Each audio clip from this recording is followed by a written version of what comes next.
My girlfriend betrayed me by flirting with and kissing a rich stranger at a bar, mocked me in public, but I exposed her with proof that destroyed her life. I'm a 27-year-old man who was dating this woman, Brooke, a 25-year-old woman, for about 1 year. We both work at the same company but in different departments, so we weren't in each other's business all day. She's a stunning brunette with striking blue eyes and curves in all the right places. She came from a typical suburban background, with a simple family and a normal upbringing. As for me, I'm doing decently. I've got my own place without roommates, and my bills are paid on time. The absolute pride of my existence is this classic 1969 Chevy Chevelle I inherited from my uncle.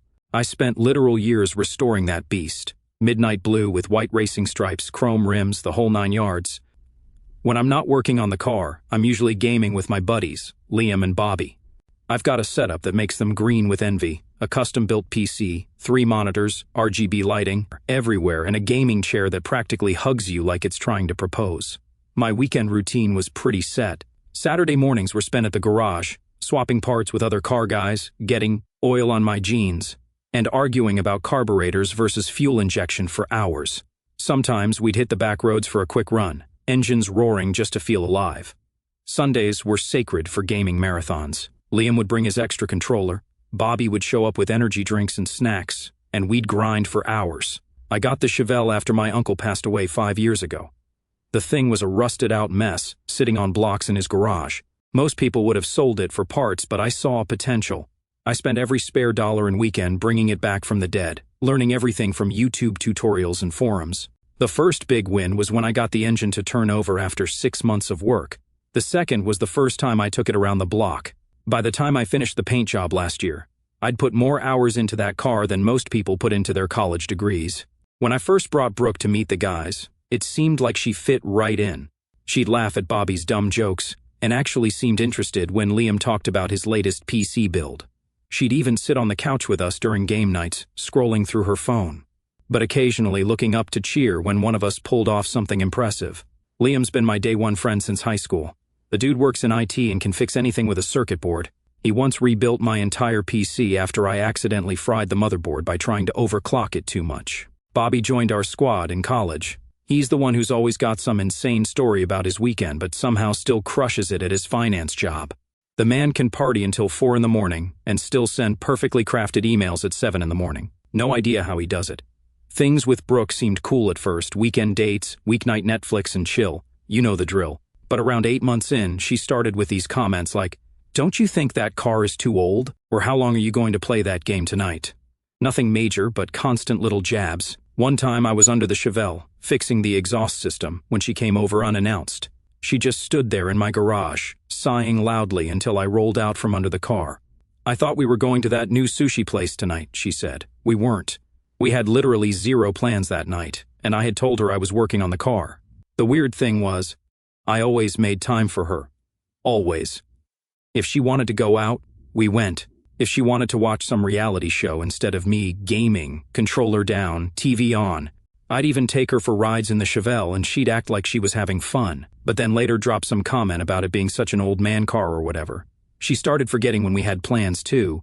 I'd show up at her apartment, ready for our dinner reservation, and she'd be in sweats, claiming she never heard me confirm. Then I'd show her our texts, and suddenly she'd remember but blame me for not reminding her enough. There was this one time we were at a car meet with the Chevelle. This dude, a total gearhead, comes up and starts asking me about the engine specs, the restoration process, all that good stuff. Brooke was standing there, visibly bored. Then the guy mentions he works for some tech startup, and suddenly she's all interested, asking for his card for networking right in front of me. When I brought it up later, she acted like I was being paranoid. The mind games got worse over time. We'd make plans to watch a movie at my place, and she'd show up 2 hours late with some excuse about traffic, or work running long, but her Instagram would show she'd been at happy hour with her coworkers. When I'd call her out, she'd flip it around and say I was being controlling for checking her social media. One night stands out in my memory. We were supposed to go to my buddy Mike's birthday thing at this arcade bar downtown. I'd been talking about it for weeks. The day of, she texts me that her mom needs her help with something, a total emergency, can't make it. I say, no problem, family comes first. 3 hours later, Liam sends me a picture of Brooke at some rooftop bar with her friends. I confronted her the next day, and she gave me this whole speech about how she deserved a night out and was afraid I'd be mad if she told me the truth. Like, what? Liam noticed first. Bro, she's kinda messing with your head, he told me one night while we were playing Warzone. Bobby agreed. Yeah, man. My cousin's ex used to do the same thing. I should have listened. But you know how it is when you're in the trenches. Then the whole show happened on a Friday night. Now, I want you to read this with focus because it gets wild. Earlier that day, Brooke told me she was having dinner with some college friends. No big deal. My boy Jake, another buddy from work, and I were going to hit up this bar called The Local. That morning, I caught her checking my phone while I was in the shower, just straight up scrolling through it. When I asked what she was doing, she said, just checking the time and put it down. My phone was passcode protected, but I'd made the mistake of letting her see me enter it once. Rookie mistake. Jake canceled last minute because his kid got sick, so I went solo. I walked in around 10 at night, and I swear on everything I love, the first thing I saw was Brooke practically mounting. Some dude in a fancy suit, hand on his thigh, giggling at everything he said like he was Dave Chappelle or something. You know those moments where your brain just doesn't process what your eyes are seeing? Like it literally refuses to compute the information? That was me for about 10 solid seconds. I stood there, trying to compute what I was seeing. Then I walked over. Not angry, not yelling, just confused as hell. Brooke, I said. She looked up at me and for a split second her face said, oh shit. Then she switched up real quick, like someone hit a reset button. Can I help you? She said, acting like she'd never seen me before in her life. The dude with her straightened up. Is there a problem? He had that trust fund energy, expensive watch, tailored suit, perfect haircut, Tesla key fob sitting on the table. The guy probably had a skincare routine. The type who's never changed his own oil or fixed anything around the house. He's got that smug look of someone who's never been told no in his life. I'm just wondering what's going on, I said, looking right at Brooke. That's when she pulled the dirtiest move I've ever experienced. She turned to Tesla guy and said, loud enough for the whole bar to hear, this is that creepy guy from work I told you about. He's been following me around the office for months. People started staring. The bartender was watching us like he was about to call security. This big dude at the next table turned around, clearly deciding if he needed to play hero. Can you get someone? She said to a waitress walking by. This guy won't leave me alone. A security guy started walking over, hand already on his radio. I could feel my pulse in my ears. One wrong move, and I'd be getting tackled by a 250-pound dude with security stretched across his tight black t-shirt. The waitress was already reaching for her little walkie-talkie. Two guys at the bar were standing up, probably thinking they were going to be heroes tonight. And Tesla guy was sitting there with this smug look on his face, like he was enjoying watching this random creep get what was coming to him. In that moment, something clicked in my brain. Instead of losing it or causing a scene, I felt weirdly calm, like everything slowed down, and I could see the whole situation from above. So, I decided to flip the script. Oh, I said, looking genuinely surprised. I didn't realize you had a boyfriend. Tesla guy looked confused. He glanced at Brooke, then back to me. Wait, do you two know each other? The security guy paused, watching this unfold. The waitress hung back, notepad still in hand, waiting to see if she needed to call the cops. Brooke jumped in. No, he's just some weirdo from... We work together, I said calmly. Marketing department, different teams. I looked at Tesla guy with this apologetic expression. Man, I'm really sorry. If I'd known she was with someone, I never would have hooked up with her last weekend. The look on Brooke's face was priceless. Mouth open, eyes wide, like she was buffering. The security guy crossed his arms, suddenly interested in what was happening. Tesla guy's expression hardened. What are you talking about? I pulled out my phone, opened up my gallery, and showed him a picture from the previous weekend, Brooke and me in bed, her head on my chest, both of us smiling. I'm kind of a neat freak with my photos. Bobby always roasts me for it, so it only took a few seconds to find. Last Saturday, I said again. Really sorry, dude. I had no idea she was seeing someone. Tesla guy looked at the picture, then at Brooke, whose face had gone white. He's lying, she stammered. That's an old photo. I turned the phone around to show them both. The date stamp was clearly visible in the corner, 6 days ago. The waitress didn't even try to hide that she was watching. She leaned in slightly to get a better look at the phone. The security guy actually seemed to enjoy the scene a bit too much. You told me you were at your sister's last weekend, Tesla guy said to her. I can show you our texts from that night too if you want, I offered helpfully. Got the whole thread where she sent me her location pin at my place. See, she even sent me that lingerie pic right before coming over. I didn't actually show the lingerie pic. I'm not that guy, but mentioning it was enough. The look on Tesla guy's face changed from confusion to disgust in about half a second. He stood up. Don't bother. He dropped some cash on the table. We're done here.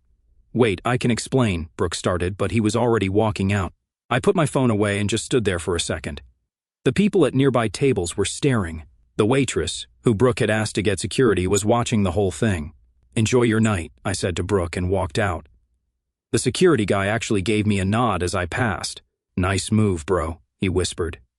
As I headed for the door, I could hear Brooke starting to cry, not quiet, dignified tears, but full-on ugly sobbing, the kind that's meant to get attention and sympathy. I didn't look back. The second I got outside, I texted our group chat with Liam and Bobby. You won't believe what just happened. Then I drove straight to Liam's place, where they were having a poker night. I blocked Brooke's number that night and deleted her from everything. I didn't care what spin she was going to try. She'd shown me enough. When I got to Liam's, Bobby was already 3 energy drinks deep and demanding details. I laid out the whole story while they just sat there, jaws on the floor. Bro, what the hell? That's some cold-blooded chess move you pulled, Liam said, actually impressed. Most guys would have gone nuclear. Bobby couldn't stop laughing. The date stamp on the photo? That's like catching someone with the murder weapon still in their hand. We were in the middle of a poker hand when my phone started blowing up. Brooke called from different numbers, then started getting texts from her friends, calling me every name in. The book, with screenshots of her telling them I was obsessed with her, the complete opposite of reality. Liam grabbed my phone and read one message out loud in this high-pitched voice. You're going to regret humiliating her like that. Bobby cracked up. Bro, the only thing you're going to regret is not filming her face when you showed him that pic. The messages kept coming all night. Her roommate texted me saying I was emotionally abusive for exposing her like that. One of her guy friends, a dude I'd never even met, sent me some tough guy message about how I'd better watch my back. Liam and Bobby thought the whole thing was hilarious, reading each new message out loud in increasingly ridiculous voices. How much you want to bet she's telling everyone you two were on a break or some BS, Bobby said, tossing chips into the pot. Nah, Liam countered. She's going to say he was just a friend and you overreacted. They were both wrong.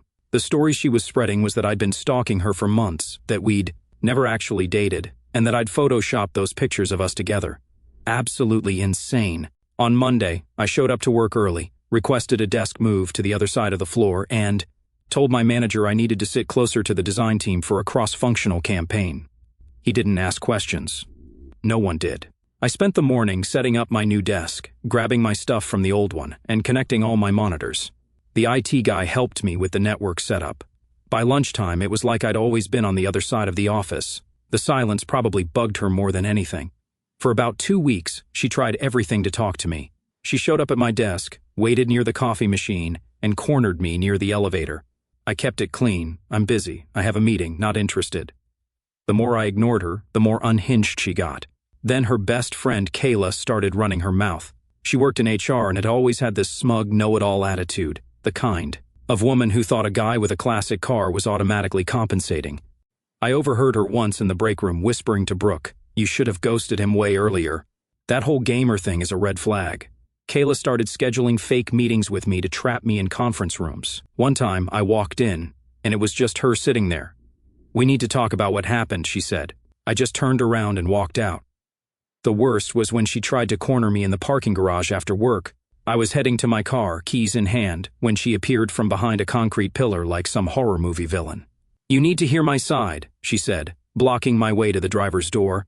I just walked around to the passenger side, got in that way, locked the doors, and drove off while she stood there yelling. One morning I came in to find a handwritten letter on my desk, 4 pages front and back, of her explaining how I'd misunderstood everything and how she was just trying to protect herself at the bar. I didn't even bother reading the whole thing. I took a picture, sent it to Liam and Bobby with the caption, LOL, and then shredded it. Bobby works in the same building, different company, and we'd meet for lunch sometimes. One day, he saw Brooke trying to corner me in the lobby. "Dude, she looks like she's about to go full Fatal Attraction on you," he said after she finally left. "Want me to have my cousin Vinny pay her a visit?"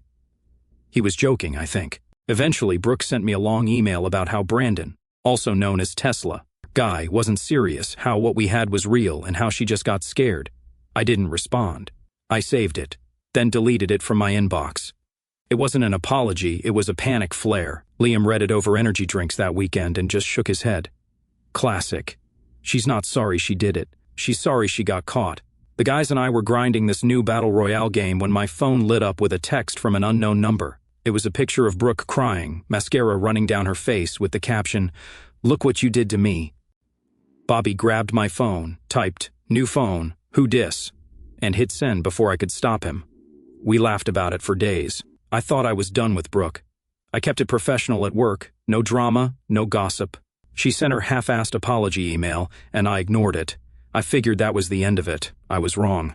Friday night, I was in the garage. I had the Chevelle halfway up on jack stands, prepping to install a new stereo setup and clean up some wiring. Garage lights on, playlist running, engine bay open. It was peaceful. The kind of quiet I worked years to build. Liam was supposed to come over with some parts, and Bobby said he might stop by with snacks. I was under the dash, trying to feed wires through this tiny hole, swearing under my breath because whoever built this car in 1969 didn't plan for a guy to install a Bluetooth-compatible sound system 50 years later. After an hour of fighting with wires and connectors, I'd finally gotten the head. Unit mounted and was just starting to connect everything when my phone buzzed. Liam said he was running late but had picked up the aux adapter I needed. Perfect timing. Then I heard a car door slam and someone pounding on my front door. It was Brooke. She was outside screaming, calling me a coward, telling me I had no right to make her look like a fool, yelling loud enough that neighbors' lights started flipping on. Mrs. Johnson from next door actually came out onto her porch in her bathrobe, watching the whole thing. I didn't open the door. I didn't even say anything. I turned the music volume up until she was gone. I wasn't in the mood for drama. Then I heard it, a loud smack followed by something that didn't sound right. I walked out the side door and froze. She was already in her car, speeding off. The Chevelle was sitting in the driveway, coffee dripping down the hood, a busted drink cup on the ground. And then I saw it, a freaking scratch, a deep, ragged line running right across. The passenger side door, fingernail deep, clear coat, paint, everything. I walked up to it like I was trying not to believe what I was seeing. My freaking car. This woman had now crossed an uncrossable line, and she was dead wrong if she thought I'd let that slide. This wasn't just any scratch. This was deliberate, malicious destruction, a jagged, ugly line that went from the front fender all the way to the rear quarter panel, the kind of damage that makes car guys physically sick to their stomachs. I wasn't yelling. I wasn't even talking. I just stood there, fists balled up, staring at the side of my car. That car wasn't just a car. I built it. I fixed it. I earned it. And she came to my house and decided she had the right to damage it because her little rich guy fantasy blew up in her face. Right then, Liam and Bobby pulled up. They took one look at me, one look at the car, and knew something was seriously wrong. "What the hell happened?" Liam asked, examining the scratch like a doctor looking at a wound. "Freaking Brooke happened," was all I could say. Bobby just shook his head. "Bro, she's gone full psycho. This is restraining order territory now." "Look at this," I said, pointing to the scratch. "Do you know how many hours I spent on this paint job? I had to color match the original factory paint. Had to special order it from this guy in Michigan who mixes it by hand. Applied 6 coats by myself." Liam ran his finger along the scratch. "She got it good, all the way down to the metal in some spots." "My phone," I said suddenly, running back into the garage. "Please tell me it caught everything." I went straight inside and pulled the security cam footage. I'd installed the system after someone tried to break into my neighbor's place last year. Best $200 I ever spent. Yep, the stupid brat forgot I had security cameras. Full view, clear as daylight, her face, her car, the drink, the damage. The footage even caught her taking her house key, the one I never asked for back, and dragging it along the paint. All of it was recorded in 1080p with night vision. "Holy crap," Bobby said, watching the footage over my shoulder. "She straight up keyed your car on camera. That's like criminal stupidity right there." The video was crystal clear. It showed her pulling into my driveway, pounding on the door, screaming, for about 5 minutes, then throwing her coffee at the car. But the best part? The HD close-up of her taking out her key, looking directly at the camera, and then deliberately dragging it along the side of my car. Couldn't have asked for better evidence if I'd scripted it myself. I called the cops and filed a police report that night. The responding officer didn't need convincing once he saw the footage. He just nodded and said, "Yeah, she's going to have a bad week." He stood there, watching the security footage, writing in his little notepad. Classic vandalism, open and shut, he said. We'll send someone to pick her up in the morning. The cop actually whistled when he saw the Chevelle. 1969? He asked. When I nodded, he shook his head.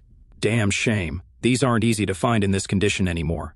He took photos of the damage from multiple angles, had me fill out some paperwork, and told me to follow up with the prosecutor's office. In a few days, Bobby, who knows a guy, he always does, got me the number of a decent lawyer just in case.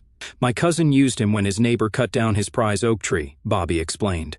Got the guy to pay 3 times what the tree was worth, plus had to plant a new one. Dude's good.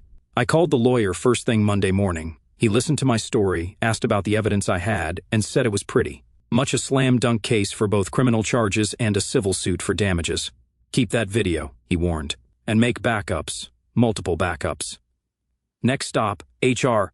I wrote a formal complaint to our department lead, copying our HR rep, explaining everything, how I had been falsely accused in public by a coworker, how she escalated it by damaging my personal property, and how I had a police report and video to back it up. I let the evidence talk, attaching the security footage, the police report, and photos of the damage to my email. I added in screenshots of texts she'd sent me after I blocked her number, using her own words against her. By Monday, Brooke was out. HR didn't make a scene about it, but her desk was cleared, and her access card didn't work anymore. No one said anything official. They didn't need to. I heard through the grapevine that security had to escort her out when she showed up that morning. Apparently, she tried to say I was setting her up. The HR lady just played the security footage of her keying my car on the conference room TV and asked if she had anything else to add. According to my buddy in IT who sets up the conference room tech, she went from defiant to defeated in about 30 seconds flat. She started with the whole "he's obsessed with me" routine and ended with being walked to her car by security with a box of her desk plants and photos. She tried reaching out again, email, texts, even showed up at work one day accidentally before being escorted out. "I'm sorry about your car," she texted from a new number, "but you humiliated me in front of everyone."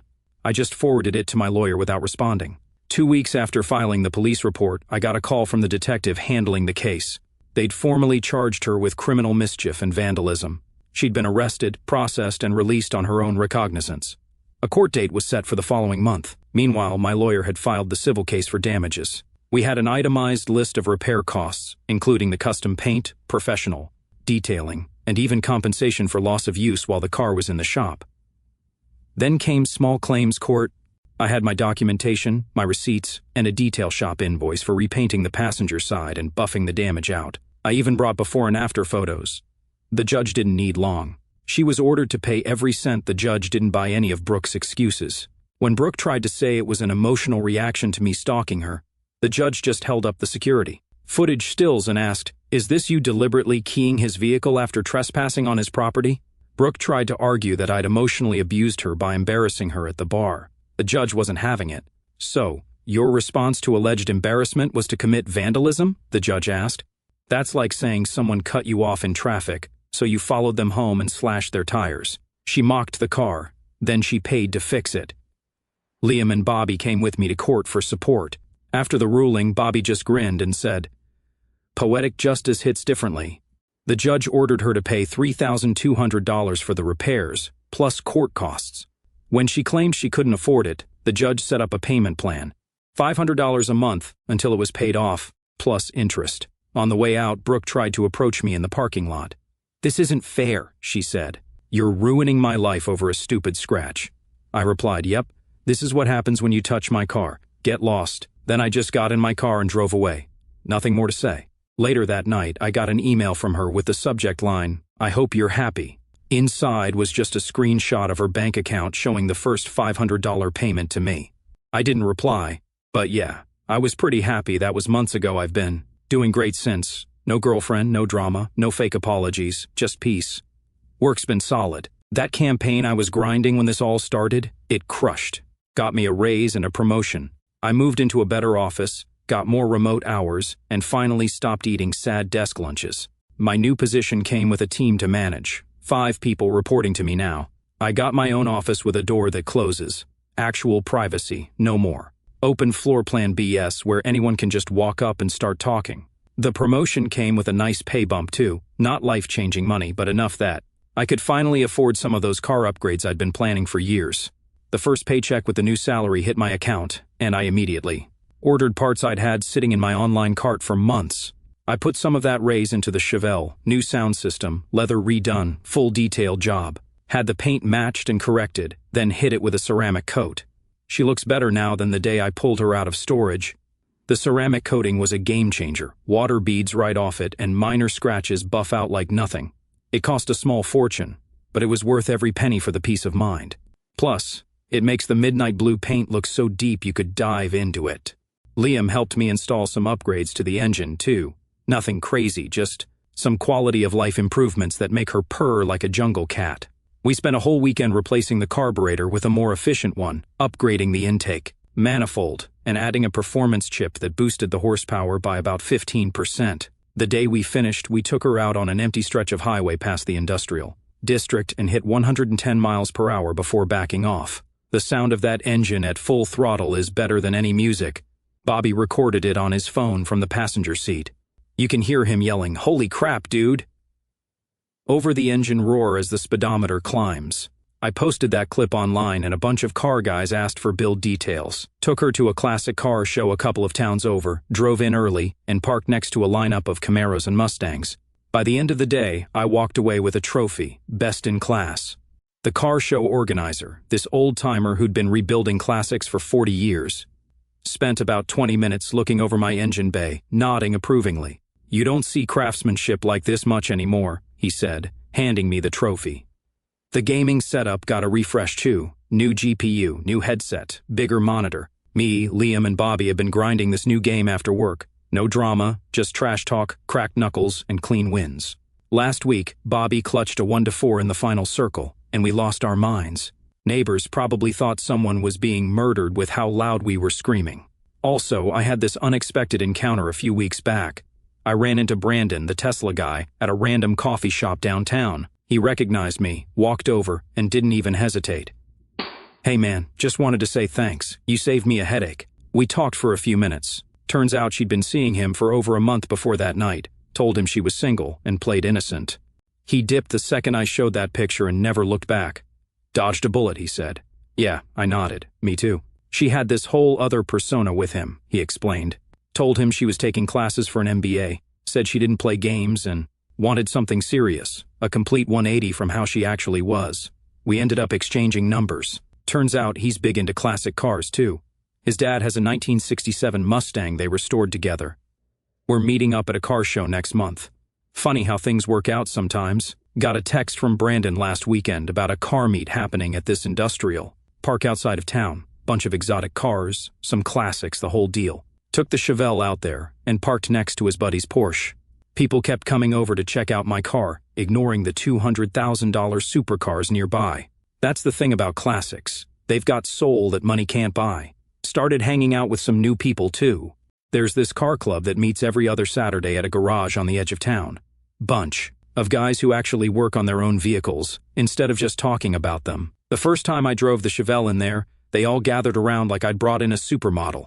We spent 3 hours just shooting the breeze about compression ratios and valve timing. My kind of people. Last weekend, Bobby's girlfriend brought her friend Sarah to our monthly poker game. She was cool, knew her way around a Texas Hold'em table, and took $40 off me fair and square. Didn't once ask when we were going to be done or complain about the chips and dip dinner options. We exchanged numbers, maybe going to grab dinner next week. No rush, though. We were all at Liam's place for our weekly game night when someone brought up Brooke. I hadn't heard that name in weeks, to be honest. Apparently she'd been posting these cryptic karma will get him type messages on social media. Couldn't care less. While she's still making payments on my car repairs, I'm living my best life. Some days I think about how different that night could have gone. I could have yelled. I could have begged. But I just pulled the reverse card. I let the facts do the talking. And when she came back angry, I didn't match her energy. I hit her where it actually hurts. Quietly, permanently. I didn't need revenge. I just made sure she got what she deserved. So, that's my story. If there's a lesson here, it's this. Document everything. Install security cameras. And never let anyone make you question your own reality. And maybe, just maybe, never date a woman who thinks a Chevy like mine is too old.